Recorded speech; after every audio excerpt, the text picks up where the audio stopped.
हूँ राजीव। स्वागत है आपको और एक नए हॉरर स्टोरी पे।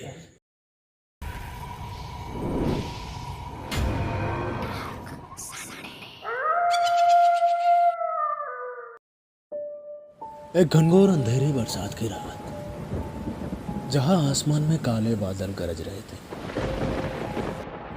संजय अपने पूरी परिवार के साथ एक शादी से लौट रहा था।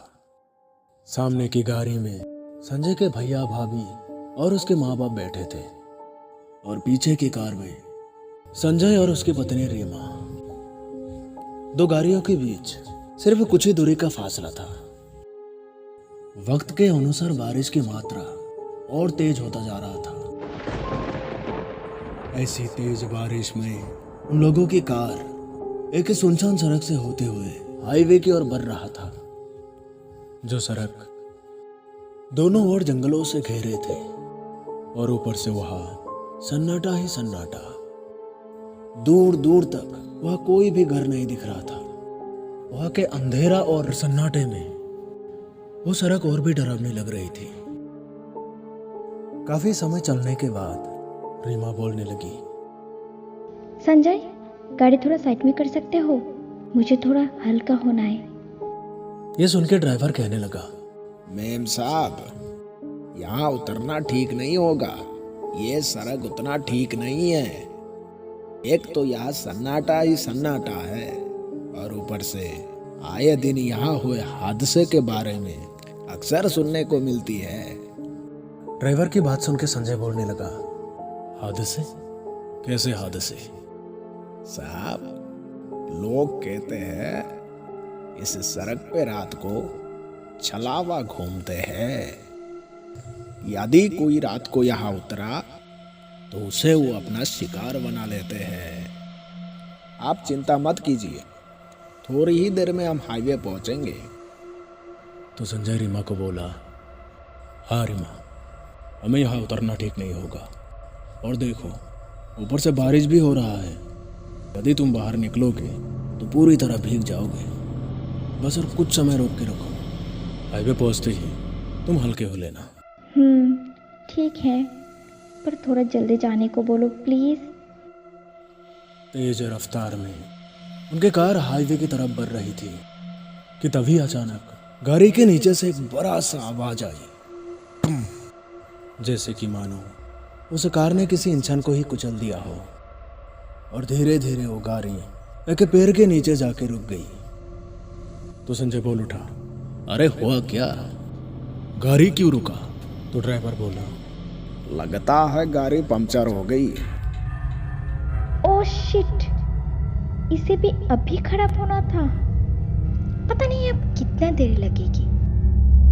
तो संजय ड्राइवर को बोला, अरे तो देखो ना जाके, डिक्की में दूसरा टायर रखा है ना। हाँ साहब, मैं अभी बदल लेता हूँ।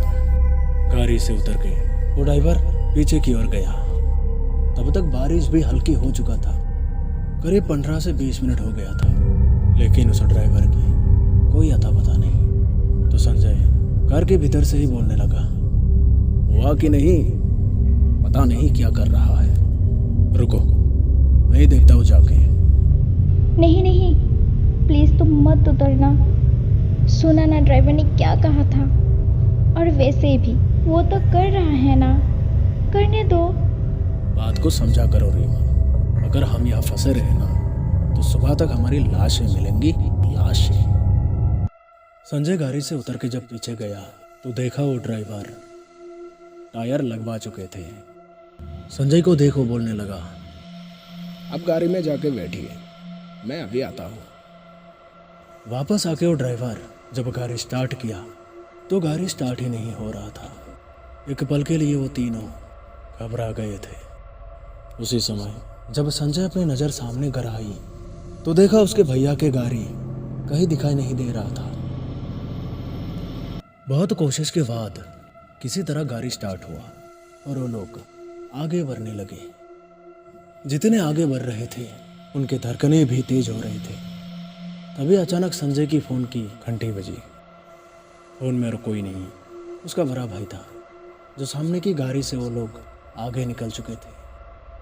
संजय फ़ोन उठाया तो उस तरफ से बोलने लगा, संजय, कहाँ रह गए तुम लोग और कितने समय लगेगा? अरे हम लोग हाईवे पहुंच चुके हैं। ड्राइवर को बोलो थोड़ा तेज चलाने को। फोन रख के संजय ड्राइवर को बोलने लगा, ओ भैया, यहाँ से हाईवे तो सिर्फ 10 किलोमीटर ही है ना, लेकिन हमें तो चलते चलते करीब 1 घंटा हो गया। ये कौन से रास्ते पे घुसा दिए हो तुम गाड़ी, जो 1 घंटे से चलते जा रहे हो, पर अभी तक हाईवे नहीं मिला? पता नहीं साहब, मैं भी यही सोच रहा हूँ कि हाईवे पहुंचते इतने समय क्यों लग रहा है। इस तरफ संजय गुस्से से आग बबूला हो चुका था और वो उस ड्राइवर पर बरस निकालने लगा।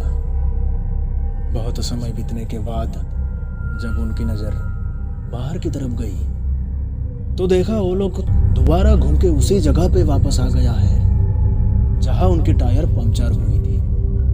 वो तीनों पूरी तरह से हैरान हो गए थे। देखो संजय, ये तो वही जगह है ना जहाँ से हम अभी अभी गुजरे थे।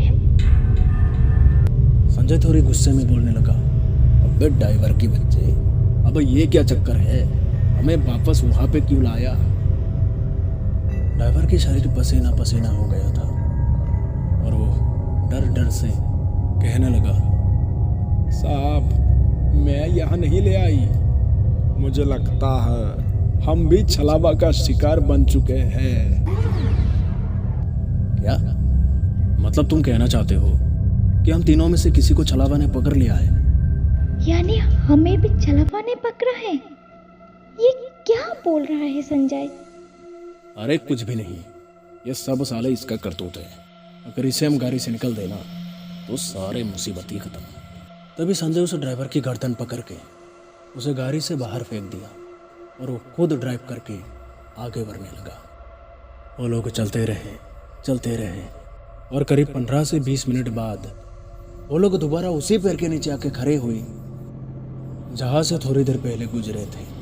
संजय, ये वही जगह है जिस पेड़ के नीचे हमारी गाड़ी खराब हुए थे, तुम फिर से वहीं पे ले आए। अरे ये कैसे हो गया? ऐसा बोल के जब संजय बाहर झांका तो देखा वहां पे वो ड्राइवर नहीं था जिसको वो लोग थोड़ी देर पहले या ढकेल के चला गया था। बहुत कोशिश के बाद भी संजय अपने गाड़ी को स्टार्ट नहीं कर पा रहा था। तभी अचानक देखा सामने से एक गाड़ी उनकी तरफ बढ़ते हुए उनके नजदीक आ रही है और ठीक उनके सामने आके वो गाड़ी रुक गया। और कोई नहीं, संजय के भैया का ही गाड़ी था जो गाड़ी से उतर के उन दोनों को आके पूछने लगे, अरे तुम लोगों को हुआ क्या, इतने समय लगता है आने में? तभी संजय और रीमा वहाँ हुई सारे बातें उसके भैया को बताई। पूरे बात सुन के उसके भैया बोलने लगे, ठीक है, इस गाड़ी को यहीं पर रख दो, कल सुबह किसी अच्छे मैकेनिक को ला के इसे ठीक करके ले जाना। फिलहाल अब तुम लोग हमारी गाड़ी से चलो। तो दोनों के भैया की गाड़ी से आगे बढ़ने लगे, पर फिर भी वो लोग एक ही जगह पे बार बार चक्कर लगा रहे थे। तभी संजय बोलने लगा, भैया एक काम कीजिए, यह बहुत सारे रास्ते हैं, आप सभी रास्ते को पकड़िए, कोई ना कोई रास्ता हमें हाईवे तक तो ले ही जाएगी।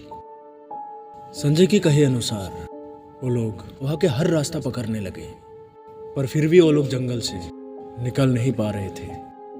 और जाते जाते जंगल के ठीक बीचों बीच एक खाली जगह पे वो लोग गाड़ी रोक के सभी लोग नीचे उतरा।